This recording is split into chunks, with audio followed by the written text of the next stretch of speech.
This song is called Agnes's Library. And the song is about Agnes, and it's about the library.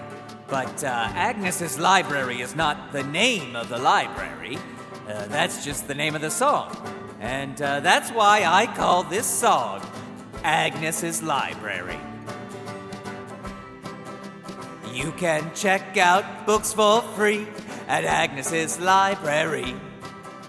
You can check out books for free at Agnes's Library. You just walk right in, it isn't hard. Just make sure you don't forget your library card. You can check out books for free at Agnes's Library. Now, this story started one Thanksgiving ago. It was on 1 year ago on Thanksgiving when me and my buddy Fidget had the day off, and we decided to return a book to Agnes at the library. Now, Agnes doesn't live in the library. She lives over on El Prado Road with her cat, Frankie. But you see, 3 weeks prior to this, even after the miserable experience I had the first time I visited the library, I decided I would give the library one more chance. So 3 weeks prior to Thanksgiving, on a Thursday, I went to the library and checked out a book on the life and times of Barry Manilow. And it just so happens that the book came due on Thanksgiving Day. Now, being the skinflint that I am, I didn't want to incur any late fees, so me and Fidget decided to drop off the library book before heading home for a big Thanksgiving dinner. Well, we hopped into the car, and on the way over to the library, we witnessed 2 long-haired gentlemen in a red VW microbus with shovels and rakes and other implements of destruction in the back of it, throwing bags of garbage over the side of a small 15-foot cliff that was on the side of a side road in town. Well, I immediately called Officer Obi on my cell phone and reported them, and he said he would look right into it. And after we did our civic duty, Fidget and I continued on to the library. Now, upon our arrival at the library, we saw a big sign on the front door of the library saying, "Closed for Thanksgiving." Well, I'd never heard of a library being closed on Thanksgiving before, so with tears in my eyes, I stood there in front of the library, knowing that full well with the library being closed and all, I would indeed incur late fees for not returning the biography of Barry Manilow by the due date, the total amount of which would have to come out of my personal money. It was then Fidget, who was not quite grasping the severity of the situation, pointed to the book return in front of the library down by the street and said that I could merely return the biography of Barry Manilow there, and having returned it to the library on Thanksgiving, I would not incur any late fees that would have to be paid out of my personal money. He then added the words, "you big baby," to his previous statement about returning the book and the book return. Ignoring the epithet Fidget had added to his previous statement, I picked myself up from the prone position I had thrown myself, dried my tears on my cape, and walked over to the book return.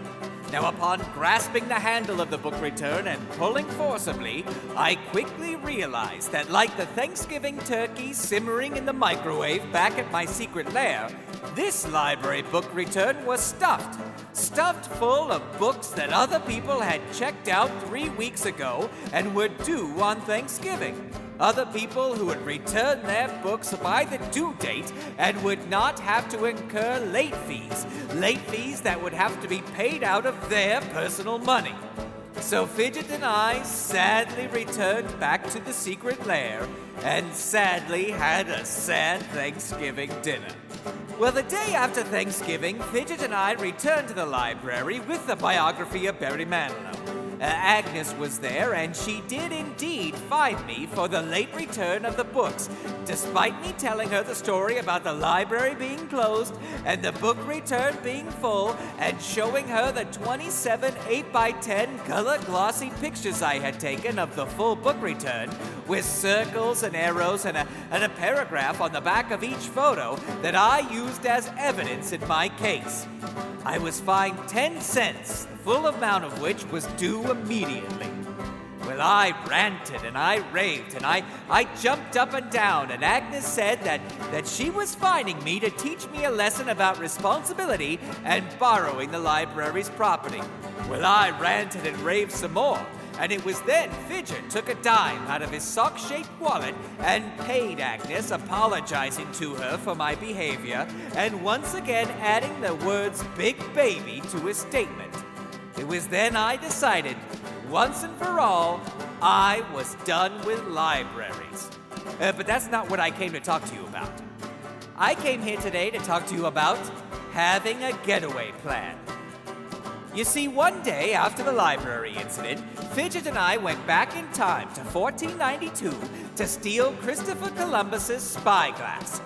You know, the spyglass that he used to scan the horizon looking for land on his voyage? Well, Fidget and I made a time jump and disguised ourselves as a barrel and hid out on the deck of the ship and waited for just the right moment to swipe said spyglass from Christopher Columbus and then return to present day and sell it on eBay. Well, we waited and waited and waited and waited for days on end for just the right time. And not once during any of that time did we see Christopher Columbus. It was then that Fidget informed me that we were on the wrong boat and that Christopher Columbus had 3 boats, and he was not on this one. Well, I was enraged, and I began ranting and raving, and Fidget told me to be quiet lest we be found out. He then added another epithet, the full details of which I will spare you from, but suffice to say it contained the word baby in it. Well, about that time, we were indeed found out by the crew of the ship that we were on, who were convinced that Fidget and I were stowaways. I told them that we were not stowaways, but were in fact barrel makers who had had a mishap at the barrel manufacturing place. Well, they did not believe my story one bit, even after I showed them the 27 8x10 color glossy pictures of the full book return with the circles and arrows and a paragraph on the back of each one that I still had in my pocket from that day at the library. Fidget then explained to me that the pictures would do no good here, and then he added just about the nicest epithet he's ever called me. Genius. Well, I thanked Fidget for thinking so highly of my mental intellect, and he muttered back something or other about sarcasm. I don't know, I wasn't paying attention. But the next thing you know, the crew had hauled us up out of the barrel, and we found ourselves surrounded by a bunch of the angriest looking sailors you'd ever seen in your entire life. Well, that's when I realized I needed a getaway plan. And then I came up with one. And that's why I'm singing you this song right now, because perhaps you know someone who needs a getaway plan. Or perhaps one day you'll need a getaway plan yourself. You know, say if your arch nemesis has you trapped, or you're surrounded by a whole bunch of the angriest looking sailors you've ever seen in your entire life. Or your older brother has told you to clean up his room, and he's threatened to give you a noogie if you don't do it. Friends, if you find yourself in any of these situations, you just do what I did on that very day. You walk right up to him, you look him right in the eye, and you get a big smile on your face. And then you say the very phrase that I said that day on the ship. You can check out books for free at Agnes's library. And then you run as fast as you can in the opposite direction. Or, if you're like me and have access to a time and space travel device, you make a time jump back to your home, and then you hide under your bed for the rest of the afternoon. But if you say that phrase, friends, your arch nemesis, or a bunch of angry sailors, or your older brother will just stand there and stare at you dumbfounded, because they will have absolutely no idea what you're talking about. And that's it. The evil mastermind, Dr. Steve's Agnes's Library Getaway Plan, patent pending. And just so you'll remember it, I want you to sing it along with me the next time it comes around on guitar. All right? Okay, here it comes now. Come on, Fidget, snap it up. Let's play the part. All right, here we go. Here we go. You can check out books for free at Agnes's library.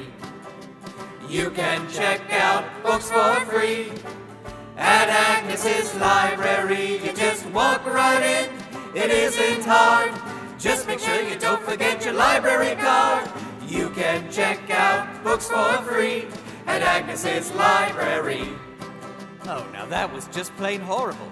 Do you people even want to get away? Look, you gotta sing it loud. Look, I've been singing this song here for the past 10 minutes, and I'll sing it for another 10 minutes. I will. I'm not proud or tired. So I want you to sing nice and loud and in 4-part harmony the next time it comes around. Okay, here we go. All together now. 1, 2, 3. You can check out books for free at Agnes's library, accepting late fees. You can check out books for free at Agnes's library. You just walk right in, it isn't hard. Just make sure you don't forget your library card. You can check out books for free at Agnes's library. I'm talking Agnes, Agnes's library. Da-da-da-dee-dum, Agnes's library. Ha-cha!